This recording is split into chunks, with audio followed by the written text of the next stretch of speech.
बिस्मिल्लाहिर्रहमानिर्रहीम। तमाम सोचने वालों को, सीखने वालों को, ढूंढने वालों को मेरा सलाम। आपके सामने एक चेक लिस्ट है और आज 14 फेब और पाकिस्तानी टाइम 8 बज गए हैं। इस 14 फेब की चेक लिस्ट में वही बातें, वही चीज़ें एक नए एंगल से हम देख पा रहे हैं कि जब भी ट्रेड लेनी है आपने देखना है कि इन 9 पॉइंट्स में से मेरे हक में 2 पॉइंट्स हैं, 4 पॉइंट्स हैं, 6 पॉइंट्स हैं, 8 पॉइंट्स हैं। अगर आपके हक में सिर्फ 4 पॉइंट्स भी हैं 9 में से, तो यकीन करें इसका मतलब ये है कि आप लॉजिकल और अच्छी ट्रेड्स ले रहे हैं। हम स्टार्ट करते हैं आज के एनालिसिस से कि टेक्निकली टेक्निकली चार्ट्स देख लेते हैं। टेक्निकली चार्ट्स में जैसा कि मैंने आपको बताया कि एक अच्छी सेल ट्रेड के लिए लाजिम है कि मार्केट ने प्रीवियस लो ब्रेक किया हो, यानी यहाँ पर लो ब्रेक, यहाँ पर लो ब्रेक, यहाँ पर लो ब्रेक हुआ है।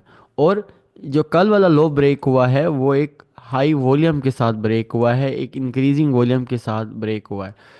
लेकिन प्राइसेस को अभी भी एक सपोर्ट का सामना है, एक लेवल का सामना है।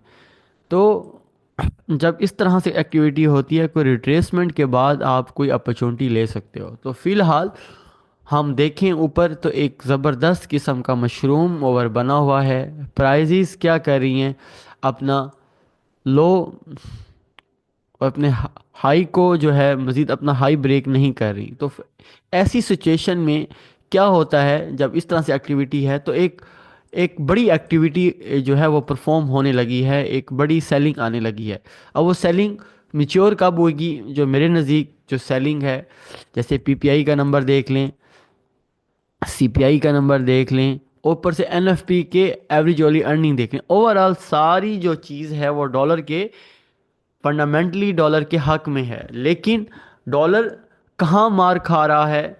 क्योंकि देखें, इकॉनमी के दो ही एक गवर्नर्स, जब आप सेंट्रल बैंक को स्टडी करते हैं तो उनका दो ही एजेंडे होते हैं। एक एजेंडा होता है कि मैं महंगाई को कंट्रोल करना, इन्फ्लेशन को कंट्रोल करना और एम्प्लॉयमेंट को बेहतर करना। तो ये हर सेंट्रल बैंक का एक एजेंडा रहा है और इसके लिए वो रेट कट कर रहे होते हैं या रेट हाइक कर रहे होते हैं या रेट को इंक्रीज कर रहे होते हैं। तो इस टाइम रेट को कट करने के लिए ज़रूरी है, रेट को कट करने के लिए ज़रूरी होता है कि इन्फ्लेशन भी कम हो रही हो। रेट कट कर रहे हैं तो इससे अगर इससे मैं यूं मजीद आपको क्लेरिफाई कर दूं कि अगर आपको रेट को कट कर रहे हैं, इसके लिए ज़रूरी है कि आपकी इन्फ्लेशन जो है वो डाउन हो। तो इस तरह से फेड जो है अपनी अपना एक्शन परफॉर्म करने लगा था। लेकिन हालिया दिनों में देखा गया है कि अब इंटरेस्ट रेट जहां कट करने जा रहे थे, वहां पर इन्फ्लेशन बढ़ना शुरू हो गई है। ये एक अनसर्टन इन्वायरमेंट क्रिएट हो गया है federal reserve bank of America के लिए। तो इस तो इन चीज़ों पर जो सिचुएशन डेवलप हुई है, इसका सबसे, जब भी इस तरह से हैरान कुन या अनएक्सपेक्टेड इवेंट्स होना शुरू होते हैं या इस तरह मूव आना शुरू होती है या डाटा आना शुरू होते हैं, तो ऐसे केस में गोल्ड एक ज़बरदस्त बेनिफिशरी होता है। उसको हेज किया जाता है इस इन्फ्लेशन के अगेंस्ट। तो आप सब ने देखा कि जब ये चीज़ें हुई, गोल्ड नीचे आता है, सीपीआई पे नीचे आया लेकिन दोबारा उठ गया, पीपीआई पे नीचे आया फिर उठ गया। तो ये सारी चीज़ें मैं आपको ये चीज़ बताने लगा हूँ। अब हम आते हैं, मैं MT4 पर आता हूँ। MT4 के सामने आपको एक चीज़ दिखाता हूँ, यहाँ देखें। ये सीपीआई के ऊपर प्राइस ने ये इस लेवल से क्या किया, सप्लाई ली।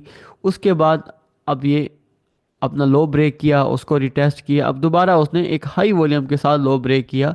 कहीं ना कहीं सेलिंग जो है वो मिच्योर होने लगी है। तो ये वो सारी बातें हैं कि आपने इसको फिर सबसे ज़्यादा इंजॉय किसने किया।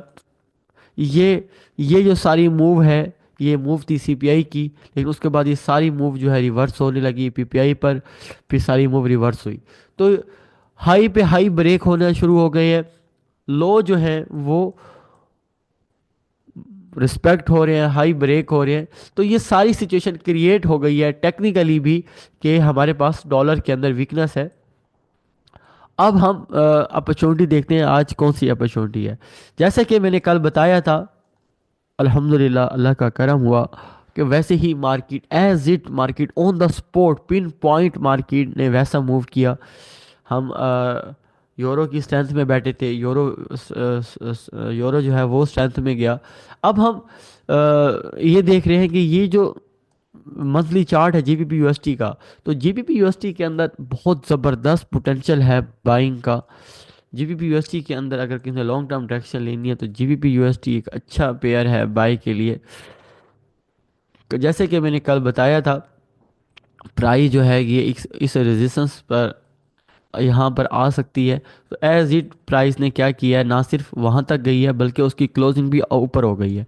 तो ये एक अच्छा अगेन बाय बनेगा। ये कहाँ तक बाय बनेगा, सिंपल है, आपको लेवल सपोर्ट रेजिस्टेंस की अगर थोड़ी सी भी समझ है तो आप इसको अच्छे से ग्रैब कर लोगे इस अपॉर्चुनिटी को। तो ये नेक्स्ट लेवल इसका ये बन रहा है।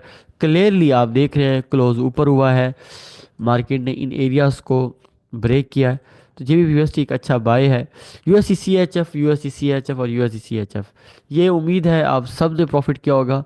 मैंने इस पर वीडियो बनाई थी लाइव कि यहाँ जब ये यहाँ पर खड़ा था कि मैंने ये कहा था ये 0.900 तक आ सकता है, नियर अबाउट 20 पॉइंट से ही अब यहाँ उठ रहा है ये। लेकिन अगेन अगर ये अपॉर्चुनिटी आती है तो अगेन आप अपॉर्चुनिटी ले सकते हो। ये भी ऑन द स्पॉट एनालिसिस रहे। जीपीपी जेपीवाई, एक दोस्त ने कमेंट किया था जीपीपी जेपीवाई के बारे में बताएं। जेपीवाई फुल स्ट्रॉन्ग है। जेपीवाई जो है जीपीपी जेपीवाई फुल स्ट्रॉन्ग है। कहाँ तक स्ट्रॉन्ग है, ये तो नेक्स्ट लेवल यहाँ तक तो ये जा सकता है।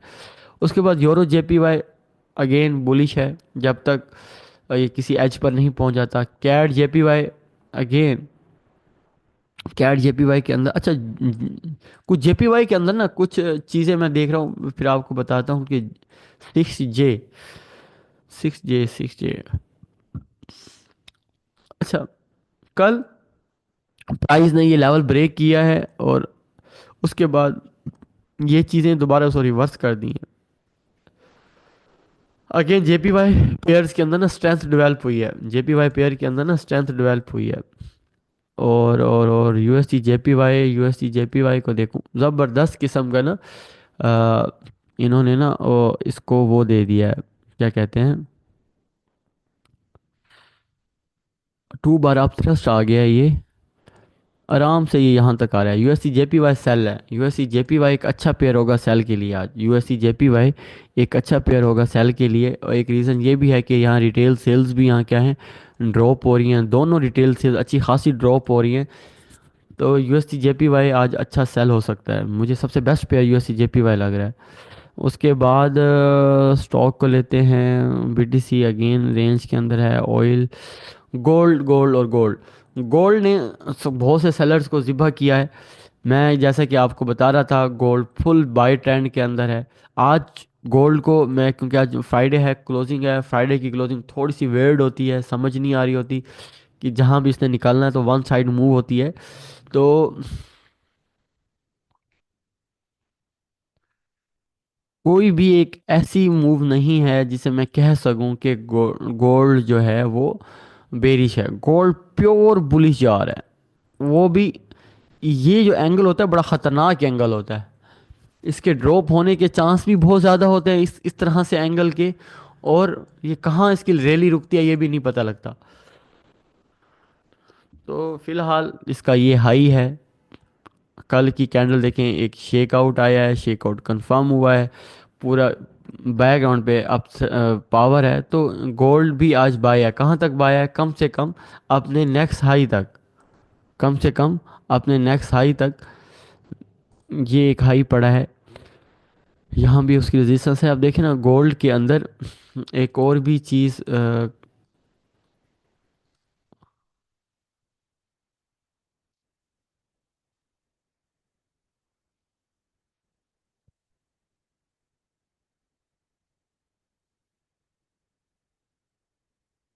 अच्छा, बहुत से दोस्त ना इस तरह से भी देख रहे होते हैं कि यार ये एक फेक आउट हो गया। और ये इस टाइम ना मार्केट ने क्या किया, ये ये लोग कुछ इस एंगल से भी देख रहे हैं और ये बात जस्टिफाई भी हो रही है। तो सेलिंग के लिए मैं हमेशा कहता हूँ एक लो ब्रेक होना ज़रूरी है, एक लो ब्रेक होना ज़रूरी है, उसके बाद आप सेल करें। अगर अगर ये वाकई ही यहाँ पर है तो मैं चाहूँगा कि ये लो ब्रेक हो या ये लो ब्रेक हो, फिर ही आप सेल करें। फ़िलहाल इसकी सेलिंग के अंदर जान नहीं है, सारी बाइंग पड़ी हुई है। वीकनेस, क्योंकि यहाँ वीकनेस है, लेवल भी है, लेकिन ये वीकनेस ट्रेडेबल नहीं है। ट्रेडेबल वीकनेस तभी होगी जब कोई लो ब्रेक होगा। तो गोल्ड के मेरे यही एनालिसिस है, जब तक ये दो लो ब्रेक नहीं होते, मार्केट इससे नीचे क्लोज नहीं होती, रिटेस्ट पर ही सेल करूंगा, वरना मेरी गोल्ड के अंदर ट्रेड नहीं है। यूएससी जेपीवाई सबसे बेस्ट पेयर लग रहा है मुझे ट्रेड के लिए। उम्मीद है आज के एनालिसिस आपको पसंद आए होंगे। फिर मिलते हैं नेक्स्ट टॉपिक में। अपना बड़ा ख्याल रखिएगा। Take care. अल्लाह हाफिज़।